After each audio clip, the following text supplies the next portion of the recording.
Welcome back, everybody. This is section 3.3, and today we are talking about constructing perpendiculars to a line. Now, this is different than constructing perpendicular bisectors to a line segment.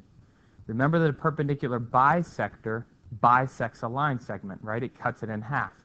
We cannot construct perpendicular bisectors of lines because lines are infinitely long. There is no midpoint of a line. So we are strictly constructing perpendiculars to lines. So let's take a look at how to do this. So the first construction we're going to do is constructing a perpendicular to a line through a point not on the line. So you can see here that we have a line and we have a point that is not on the line. So let's go through the process of constructing the perpendicular. So I take my compass here and I'm going to start by putting the point of my compass on that point. I'm going to extend my compass down so that my compass will intersect this line at two different points. You can see when I swing that. Now I'm going to take my compass and I'm going to actually make the arc that intersects that line at 2 points. What I have done is I have created a line segment, all right? So the line segment essentially goes from that point to that point. And now I can construct the perpendicular bisector of that line segment, thus constructing a perpendicular to the line through the point not on the line. So let's continue. So now I bring down my compass and I put it on the intersection of the arc and the line. And just like constructing a perpendicular bisector, I extend my compass more than halfway and I strike an arc. Let's see, I'm going to strike my arcs. Well, I can strike them up here like this. And then I bring my compass over to the other side and put it on the intersection of the arc and the line. And I strike another arc. Now, usually we needed 2 sets of intersecting arcs, but because I already know that my original point is a point on this perpendicular, I don't need a second set of arcs. So what I'm going to do now is I'm going to take my straight edge and I'm going to go through that point, through the intersection of these arcs, and I'm going to draw in my perpendicular to my line.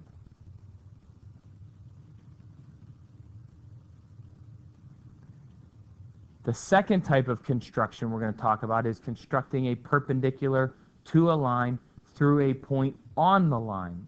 So we have a line that has a point identified on it. So let's construct the perpendicular that goes through that point. We take our compass, bring it over, put it on that point.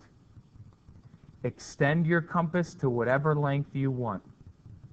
Strike a little arc there. And then to the other side, with your compass at the same length, strike an arc there. Once again, what I've done is I've constructed a line segment. And now I'm going to construct the perpendicular bisector of my new line segment. So I put my compass on that end, extend my compass more than halfway, strike an arc. Take my compass over to the other end point, keeping it at the same length. Strike a second arc.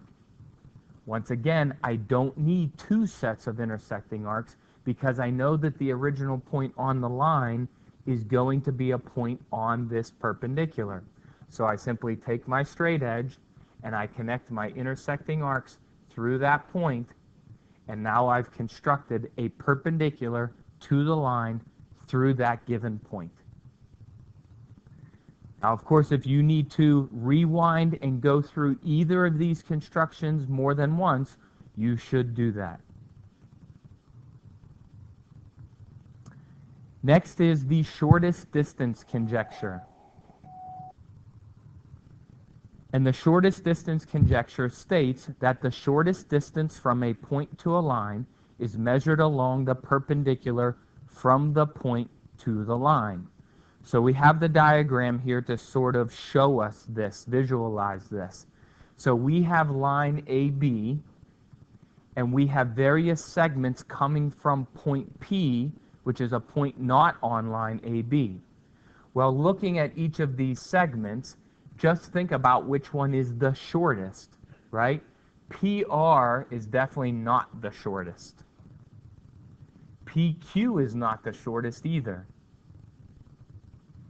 PB is not the shortest. And of course, it's PM that would be the shortest segment up here. And PM is the perpendicular that goes through point P and is perpendicular to line AB. So this verifies the shortest distance conjecture, that the shortest distance through our point not on the line is the perpendicular to that line. And finally, we finish up with a definition of altitude. An altitude is a perpendicular segment in a triangle from a vertex to the opposite side or to a line containing the opposite side. So I have three different diagrams here to show you the three different altitudes. In our first diagram over here on the left, we have an altitude that is going through the triangle. It's connecting a vertex and is perpendicular to the opposite side. Our second diagram here in the middle is an altitude that falls outside of the triangle. Here we have a vertex, and we cannot create a segment inside of the triangle and have it be perpendicular to that side. It just won't happen. So what we find here is we have to extend this side of the triangle because the segment that is perpendicular through that vertex actually falls outside of the triangle. All right, and then finally, our third case is when an altitude is actually one of the sides of the triangle. And this will only happen when you have a right triangle, right? So in this case, let's take this vertex. To create the altitude or the segment that is perpendicular to the opposite side, we are actually recreating that side of the triangle. So you need to keep all three of these instances in mind when being asked to sketch or draw or construct an altitude.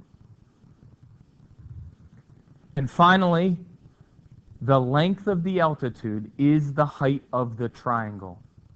A triangle has three different altitudes, so it has three different heights, all depending on which way you turn that triangle, right? Let's take our first example over here and look at this just a little more closely. So as we have this triangle drawn, this is our base. So the height of this triangle would be the altitude going from this vertex to that base.